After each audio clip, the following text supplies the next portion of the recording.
Assalamu alaikum wa rahmatullah wa barakatuh, and welcome to the NGS Podcast. I'm your host, Mr. Yahia, and today we have two very special guests with us from the world of Islamic finance. We have Brother Mohsen Patel, who is the co-founder of Islamic Finance Guru.com, which helps Muslims make smart financial decisions. He also founded Cur8 Capital, which is an investment platform, and he is an Oxford graduate and qualified lawyer, and was also a teacher at one time, we know. He is passionate about educating people on the importance of finance and doing that in a way which is consistent with Islamic values. Joined with Brother Mohsen, we have Brother Ruggiero Lomonaco, who is a fund manager at Rasmala Long Income Fund. He is responsible for international real estate funds and international properties portfolio. Ruggiero has over 25 years of experience in the Islamic finance industry and specializes in Sharia-compliant products. Brother Mohsen, Brother Ruggiero, welcome to the NGS Podcast. Thank you very much. Wonderful to have you today. We're going to dive into this topic, and as we do in this podcast, we really look how we can apply ideas to our work in curriculum and to families, so tarbiyah. And so I thought we could start with just sharing our journeys to Islamic finance. And I'd also like to share mine because it's given me a lot to reflect on in terms of what is missing in schools and also in families. So, Brother Mohsen, perhaps we can start with you if you'd like to just share a bit about your journey to where you are today, inshallah. Sure. So firstly, thank you for hosting us. Very nice to be here. I think when we talk about journeys to Islamic finance, it's almost a funny term because we don't talk about journeys to like halal meat, right? So in essence, I guess what I'm trying to get at, and one of the key things that I always try to get across to people when I talk about Islamic finance is that it isn't this kind of other thing that it like sits on the outside. It is, and it should be just part of our essence as Muslims. And there is a separate question as to finance and financial education, which is actually something that everyone struggles with, not just Muslims. Society at large struggles with finance and financial decisions and investments and all these kinds of things. But in particular, as Muslim parents, our job is to understand the financial realm and how our Islamic values fit into that Islamic realm. So in terms of me, I've kind of had a very orthodox upbringing, quite mainstream, standard Muslim household. I qualified as a lawyer, and me and who's now my co-founder Ibrahim, who I'd met when I was studying at Oxford, we basically had this idea because we were struggling to see any commentary online around finance or investing as young Muslim professionals working in the city as we were. And so we started doing it ourselves. We had already had an interest in investing in finance, and of course we didn't want to do things in a way that was not consistent with our Islamic values. And we realized that there was literally nothing out there. So we created what was then a blog and started writing content, and realized that this was resonating with a lot of people. And then eventually we kind of gave up our day jobs as lawyers and went full-time at it. And here we are today. MashaAllah. And how about Brother Ruggiero? I had joked here at the beginning that you're kind of the old guard of Islamic finance. Yes. That's not really an accurate term. Huh? You're not really that old or the old guard, because it goes back even further. But yes. Please tell us a bit about your journey. So it was actually an accident. So what happened is that in 1995, I'm Italian, so I was in Rome. I had the brilliant idea to convert to Islam. So I was in the Great Mosque of Rome, which it's a place that, by the way, I recommend to everyone to visit. So we were having, it was the first Ramadan, we were having iftar with the brothers over there. And as a matter, one of my brother, my neighbor, actually was sitting next to me, but he was actually my neighbor as well, said, okay, Ruggiero, so what are you doing in life? I said, well, I've just graduated from university. in economics and finance. So I'm finishing my military service, which is obligatory. As soon as I finish, I would like to work in a bank or an insurance company. And he said, but do you know that interest is haram in Islam? I said, I didn't know about this. So, but we work in an insurance company. There is a problem also for that. So, finished iftar. The next day, I just ran to a library. There was a library full of Islamic books.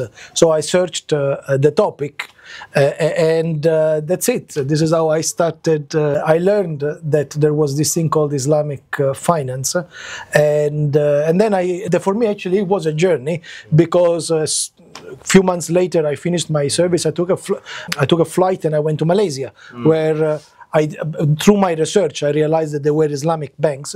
So I tried to work there. It didn't find a work there. So I flew back with my return ticket was a stopover in London. So I actually disembarked the plane. And I didn't complete the journey back home. I started looking for Islamic finance in London. I sent many CVs in the Gulf. There was a Dubai Islamic Bank, Cur8 Finance House, but no reply. And it took me a couple of years. So this is now fast forwarding from 95, 96, 98. I was again studying Islamic finance in a library in London, and next to me there was a group of people also studying, so I joined them. Just look, I'm studying by myself. I heard that you are studying Islamic finance. Can I join? One of them was a lawyer at the Institute of Islamic Banking and Insurance. A few months later, he called me and said that there is a gentleman just arrived in London. His name is Iqbal Khan. He is looking for young Muslim professionals. I was working actually in JP Morgan at the time on the training floor. He was the old guard, yes. And he's come to our center. He's looking for Muslim professionals, but really people that understand conventional finance, because he wants to build an Islamic finance division within HSBC, which at the time was probably I think was the largest commercial bank in the world, that become rivaling Citibank. And I went there, I met him, and I said, Mr. Iqbal, I don't know much about Islamic finance, just the theory, but I think I can contribute. He told me, by the way, that after the interview, he did istikhara. It came out positive, and I got a job in Islamic finance. Right. So since 1998, which now is 26 years, yes, which makes me actually the old guard. I've been in this subject, which is not so much finance, it's actually finance and commerce, okay? That is the whole area that has to be, finance is just, if you want, the oil that makes a commerce smooth. Okay. So I do both. I just don't deal in money. Okay. I don't like actually just to deal in money. Okay, very good, mashallah. So I want to share a bit about my journey too, and then welcome your comments on this too, because it's something I've been reflecting a lot in relation to designing curriculum for Islamic schools, and also as a parent too. So I grew up with a father who was a banker and involved in international finance. But I cannot remember one conversation we had about money, or about even what he did. So that was just not part of the family. We didn't talk about money much at all, as I recall. And nor did I take any courses in high school. In university, I had one class on personal finance that is the only class in university I took pass-fail, and I just didn't like it. I didn't find it interesting. I didn't know why it was even important to me. I said, things are fine. I don't need to learn all this stuff. And when I became Muslim, which is now 8 years ago, and I went through the Dawah Center and kind of the new Muslim program, this topic never really came up. Money matters, not in any way of depth. And so it really wasn't for me until the last year or so that I started to take a real interest in understanding matters of money. And as I began to explore, it just really opened up a lot of concerns and questions for me. And so I remember one conversation with my bank asking about credit cards, and they told me that, well, the Islamic credit card is basically the same. And many of the things that were claimed as Islamic were actually almost the same as the normal kind of secular baking. And I started to reach out, where can I learn more? And alhamdulillah, I found the IFG podcast. And so I started listening to that from the beginning, the first early episodes. And that's where I learned that Brother Mohsen also was a teacher for some time after his studies. So alhamdulillah, I started to see that there's a lot to learn here. And that made me realize there's a lot missing from our schools, because I didn't see it in the school curriculum, and also in homes, because I talked to other parents and I found a very limited understanding of these issues. And at some point I was put in touch with Brother Ruggiero, and I remember our first conversation really impacted me. A few things that you said, Ruggiero, about Islamic finance not really being Islamic in reality. And the other thing too was about debt and Reba. And you mentioned that Allah says in the Quran that He makes war on Reba. And I reflected on that because I asked, is there anything else that where Allah said that He makes war on? Allah and His Prophet. And His Prophet make war on anyone involved in it. And then I realized that that includes also whatever side you're on of Reba too. And that just made me realize, wow, this is a big issue that I have very little understanding about, that the Muslim community seems to have very little understanding about. And it's of huge importance. Someone else mentioned that maybe even 1/3 of the Quran is talking about like financial transactions or transactions like money in some way.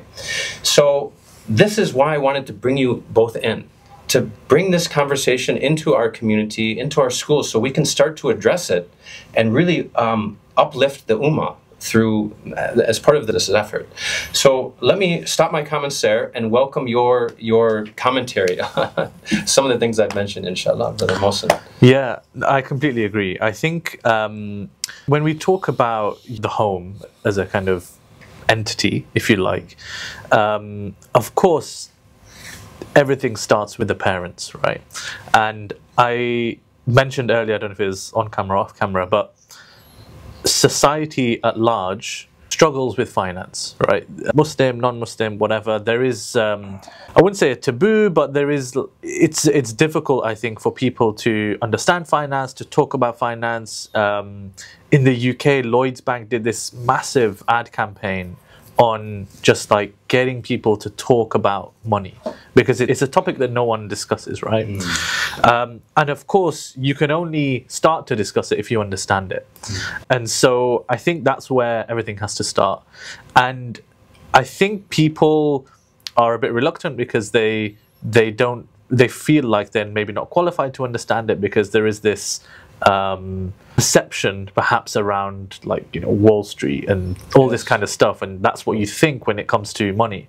But actually money touches every single one of us, whether we like it or not. And going back to your example about, you know, I don't need this personal finance course, why do I need that? Because things don't seem relevant at that time. But as you go on in life, when you do maybe start to need it, like I probably offered it to you maybe even 5 years ago, or even before you were Muslim, you're probably like, yeah, like I'm getting this salary and I don't know what to do, and I don't know how to budget, and I don't know how to do X. You probably would have taken it because things appear to be more relevant to your life at that time. So I think, you know, that's the first thing, that we shouldn't be daunted by this stuff. We need to understand that, you know, money touches all of us. It's an important topic. It's important that I get my house in order when it comes to money. And then the second component of it is, as Muslim parents, how does all of that fit into the, you know, to the Islamic angle? So how do I make sure that everything I'm doing is consistent with what Islam has to say? And I understand and accept, you know, Ruggiero's comments around like Islamic finance, and of course there's a whole discussion around how Islamic is Islamic finance, but actually I feel like let's not worry about that too much, because what then happens is we start making a lot of excuses for ourselves. You know, this isn't actually Islamic, why don't I just go with the conventional anyway? And I don't think that's a healthy place for us to be. I would rather that as a Muslim community we invested in the idea of, you know, a first principles approach when it comes to finance, and actually understanding this is the way the conventional world looks. I have to interact with that because that's what the world is like, but actually an ideal would be X, and, you know, we need to start thinking about ways that we can move towards that. And that isn't going to happen if the mentality is, oh, but, you know, it's all just interest anyway, let's just go with the conventional. Very good insights. Brother Ruggiero, what would you say? So What I would like to say is that when we read the Quran and we come across this verse where we read that Allah and His Prophet declare war on riba, I'm actually wondering whether many people just go over that verse without reflecting enough on the importance of a declaration of war. I mean, if tomorrow a state was declaring war on you, I mean, to give a practical example, you have Russia declares war on Ukraine. Just imagine how the people on the other side of the border, seeing the army, will feel. Now here you have Allah and His Messenger declaring war with you. So I think that it should attract our attention. But then there is this problem of this word, riba, okay, which is an Arabic word, and which we don't kind of tend to translate, or we call it interest. And then we say, but hold on a second, I have my money in my bank. The bank gives me a little bit of adds money to my account. Why is it so important? Then there is a risk, okay, that we do not understand the importance. I mean, if we understand for riba just this little bit of money which the bank gives you, says, why would Allah declare war? Okay, the scholars of the past actually spent a lot of time defining what is this riba. Okay, and again, if you read further in the Quran, it says, but they say that riba is like trade, but Allah has blessed trade and has cursed riba. So it does really matter. So there are two types of riba, okay, and when we start understanding what is riba, then we understand how it really affects all aspects of our public life, okay. There is one aspect is, as you say, you lend money to someone and you take an interest, okay, that's one aspect of the riba. But there is also another type of riba, which is in the exchange, okay, in the trade. So, for example, you exchange two goods with different value, and there is an element of exploitation in that exchange. Maybe because the buyer is in difficulty, so you overcharge him, or the seller is in difficulty and you pay much less. So when you start looking, so why also taking interest for a loan is because in the context of the society in which the Quran was revealed, people tend to give each other credit as a matter of charity.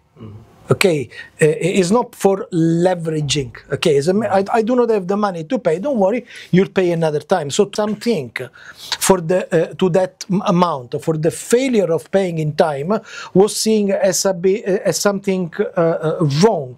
Okay, so when you start putting the definition of riba in that context, then you understand that it's all about the way we interact with each other and the way we do business with each other. In fact, one of the things that I really don't like when I go to a bazaar, say in Morocco, in Egypt, is that you ask for a good, for some, what is the price of that? And your bazaar says, let's say the good is 100. He says, no, it's 200. He asks you 200. And you say, I think it's 100, so you offer 50. And then you slowly reach 100. Actually, the Muslim way of doing business is that when you want to buy, you should offer to pay more than what the person asks you. And when you want to sell, you should sell less. So when I go to the bazaar, they ask me 200. So I said, why don't we make it 300? And I says, look, I really don't have time to. I really don't have time to waste. Okay, just get me the price. I know that you have this kind of things. I just don't have time of going through this drama. Okay, just tell me the real price. Is that why you like the markets? Because they tell you the price? Yes, because that's the price, and then if you want to buy it, you want to buy. Yeah, so that's basically it's. So when we put it in the context of our daily life, then we understand that the reason why you have this declaration is because Allah tells you deal fair in a fair way with all the people around you. Finally, some scholars allow the wife to take from the husband more. Okay, but that's the way it is. In fact, within the family, things, the rules of change. But when you go outside of your family, you deal with other people, fairness is the most important. I mean, there are some scholars that they lent money to someone and they were passing by their home. Okay, they were not even using the shade of the home to protect from the sun, to avoid of taking more than they had given. So, just think about how careful the scholars of the past were in not taking more than they deserved. This is beautiful, and that's one of the things that really attracted me to Islam early on, is that it came as a message for all people in all times, and therefore it has solutions for all people in all times. And a number of things that you both touched on here, I think we could dive into for a number of other podcasts. But I think what I've taken a lot of inspiration from the work that IFG has done. There's an article that I'll link here about what does that ideal Islamic economy look like. And that article really inspired me, because it said this is what it should be. And some of the points you talked about there, doing everything with ihsan, with excellence, with looking out for your brother, the best interest. That is what Islam is. That's the beauty of Islam, and that's something we have to offer to the world. And I want our students to know that and feel that. I think if you went around and asked people, what is Reba? They wouldn't be able to give you an answer, really, beyond this kind of very basic thing. I'll give you an example of what the ideal economy might look like. Yes. I think a few centuries after the establishment of the Islamic State, there was an episode that has been narrated in the books where the zakat was collected. Yeah. And then after the zakat was collected, declaration was made of, please, the poor people, come forward and get what is your right. Nobody came forward. There were no more poor people. So what do we do with the money? Okay, let's send it to Africa to free the slaves.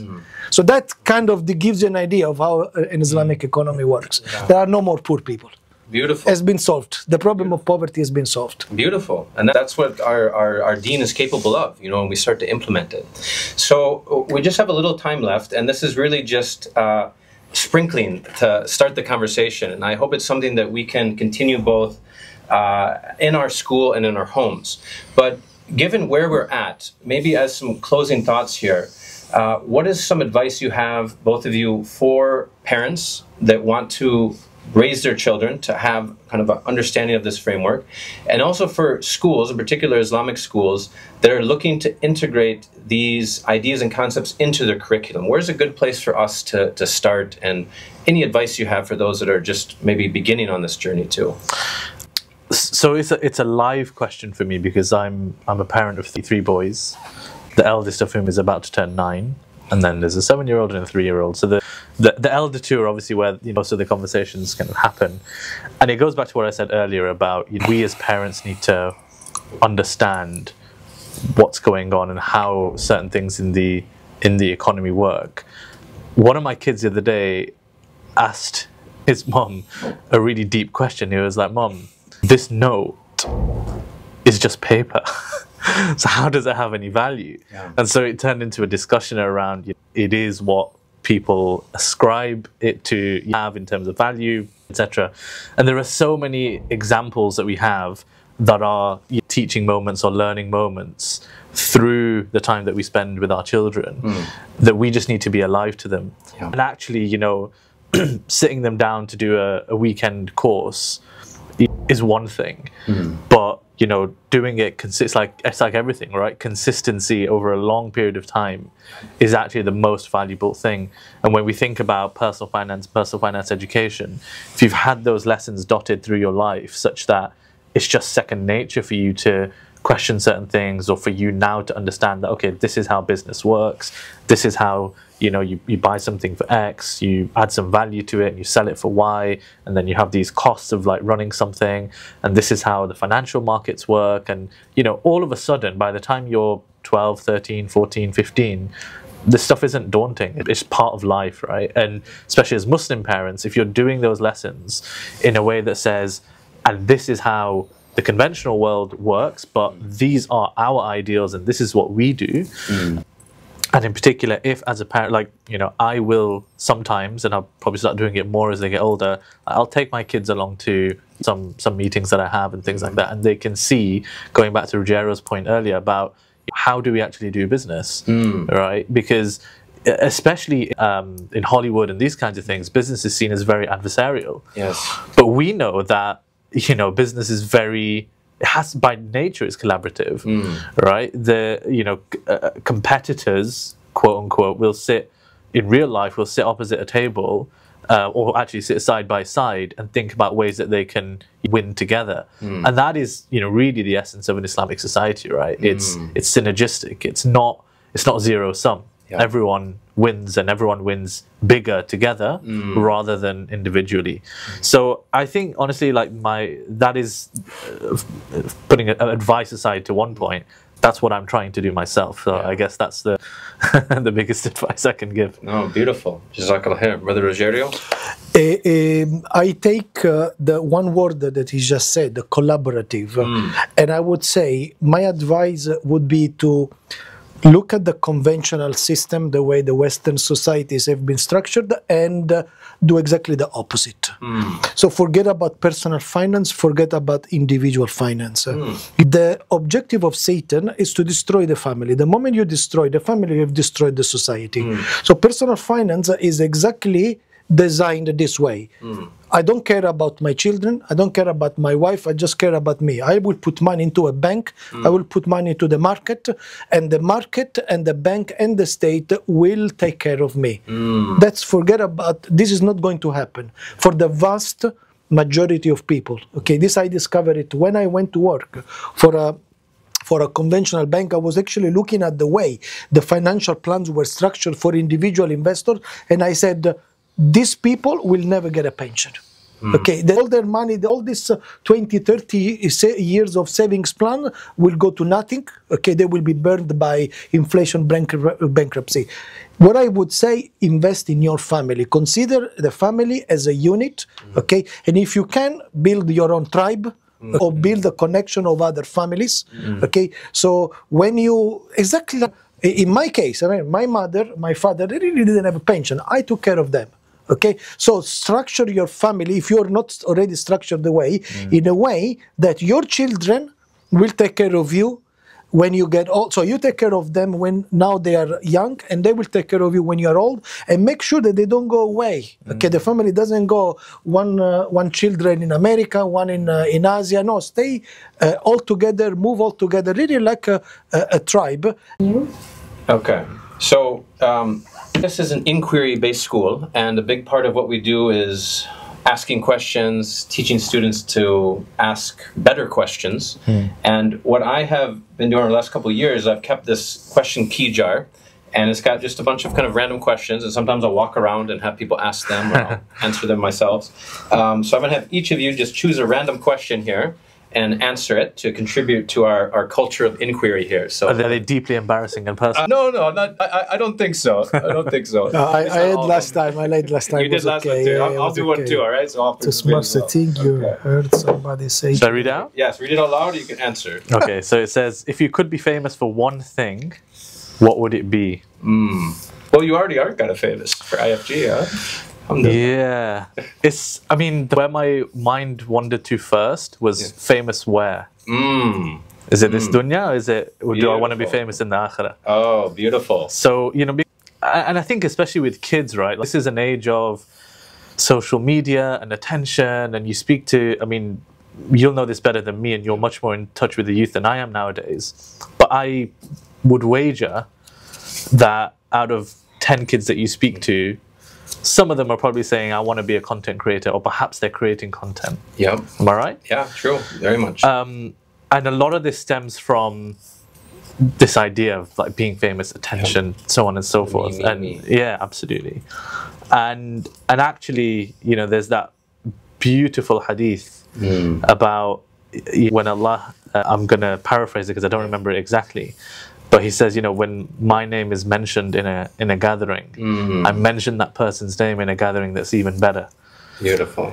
So the question is, like, you know, where do you want to be famous? That's beautiful. And so I think if we concentrate on doing the deeds with sincerity, without wanting fame and attention and all of this stuff, even the things that happen to be in the public eye, which I happen to be, but honestly is just a result of us trying to achieve the mission. It's not out of wanting personal fame or anything like that. If we do that, then we'll be famous where it matters most. Yes, beautiful answer. So nice. Where do you want to be famous? So what's the smartest thing you heard somebody say today? So today I was finishing my audiobook. It's called The Mega Threats from Nouriel Roubini as I was driving, and I was reading, I was listening to the epilogue. So the smartest thing actually, this book is about everything can possibly go wrong in the next few 20 years. What's the name of it again? I'll link it. Mega Threats. Okay. And I think the smartest thing he said was the closing sentence, prepare for a bumpy ride in a dark night. That's for what, the next 5 years, or what is he talking about? 10 to 20 years, okay. May Allah make it easy for us. Well, at least we ended on a positive note. So what are the 3 most important qualities in a friend? Oh, wow. Beautiful. So thinking here again about, well, what are those qualities that the Sahaba had amongst each other? And trying to strive for those. The sincerity, loving each other for the sake of Allah, and I would say honesty as a very important quality. And of course our Prophet ﷺ was trustworthy, and his companion was al-Sadiq, yes, the honest, truthful. So those are qualities I would look for in a friend. So, last thing is usually I do a hadith. I don't have my hadith book, but I have the most beautiful names of Allah. So we're going to do just one of these. If you give me a number, 1 through 99, Brother Mohsen. 1 through 99, we'll choose. 62. 62, okay. So 62 is Al-Latif, the most subtle. In the Quran it mentions, no vision can grasp him, but his grasp is over all vision. He is the most subtle and courteous, well acquainted with all things. And then should not he who has created know? And he is the most kind and courteous, all aware of everything. Al-Latif, subtle. It's true. And you know, the way that this affects us is something that we need to reflect on as well. Allah is the subtle, He's Al-Latif, right? So, you know, we can all point to examples of things where we thought one direction was the right way, and happened, something didn't happen, and at the time you never understood it, and perhaps you even despaired at that thing not happening or happening, and then so many years later or months later you realize that, you know, Allah was the one who, you know, He's a subtle one, right? He makes things happen. Beautiful. And the best of planners. Indeed, he is. Alhamdulillah. Alhamdulillah. So I'm grateful that part of that plan was for us to gather here today, inshallah, and I hope that this episode plants some seeds that can sprout in our school community, in our wider community, in the Muslim Ummah, because I think the work that both of you are doing is really important, and I pray that Allah continues to facilitate for you and for all of us. Ameen. And grant us tawfiq fi dunya wa fil akhirah, and may we be amongst the famous in akhirah. Inshallah. So thank you both for joining us, and I hope it's the first of many more visits to NGS. Inshallah. Inshallah. Jazakallah khair.